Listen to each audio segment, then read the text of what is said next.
আপনার বাড়ি মুন্সিগঞ্জ। নাম জিজ্ঞেস করেন। আমার নাম বিচারপতি শামসুদ্দিন চৌধুরী মানিক। বিচারপতি শামসুদ্দিন মানিক। মানিককে হাইকোর্টের যে কয়েকদিন আগে একটা উপস্থাপন করছো চ্যানেল আইছি সেই মানিককে চ্যানেল আইতে হ্যাঁ হ্যাঁ, সেই মানিক নাম হলো বিচারপতি মানিক, বাড়ি মুন্সিগঞ্জ। আপনার পিতার নাম?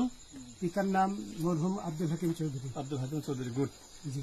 আপনি ইন্ডিয়া পালাইতেছেন কেন বলেন? ভয়ে পালাইতেছি। কার বইয়ে? আর প্রশাসনের ভয়ে। প্রশাসনের বইয়ে?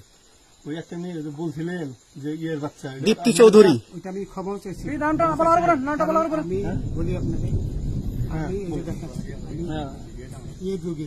কিসের? আমি তো কত রুগী নেই, মিডিয়াতে তো খুব সুন্দর। আচ্ছা আচ্ছা, শোনেন একটু স্লো। আপনার কাছে এই মুহূর্তে এরা যখন ধরছে আমাদের প্রতিনিধি, কি কি ছিল সাথে?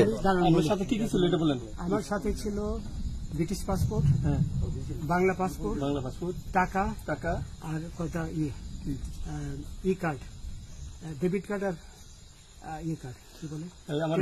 আচ্ছা, কালকে যে টাকাগুলো ছিল, আজকে কোনো টাকা ছিল সাথে? আজকে ছিল না, আজকে যে কত বাংলাগুলা। হ্যাঁ 40,000 টাকা আজকে হ্যাঁ, আজকে যেটা। কয় টাকা ছিল? দেখেনি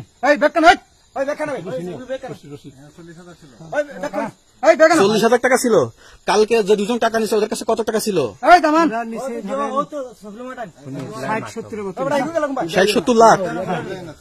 আচ্ছা 60-70 লাখ। আচ্ছা, ওরা নিয়ে গেছে। নিয়ে গেছে। নিয়ে গেছে। নৌকালাও সাথে নিয়ে নিছে? হ্যাঁ, নৌকালা এবং ওই লোক দুইজন সাথে একসাথে নিছে? না, ওই দুই ছোকরা নিয়েছে।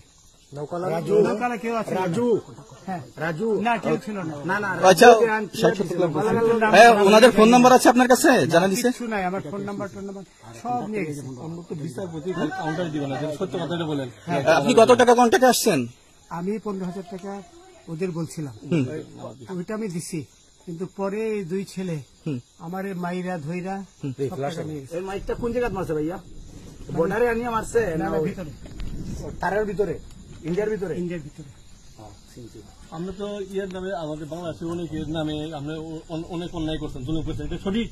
আমি জুলুম করি নাই, আমি আচ্ছা, এগুলো আইন প্রক্রিয়া চলবে, এগুলো আমরা কিছু কথা বলতে পারি না। চলেন ভাই, হিসাবে আচ্ছা, বাকি যা জিজ্ঞাসা করার আমাদের ঊর্ধ্বতন জিজ্ঞাসা করবে, আমরা যাই এখন।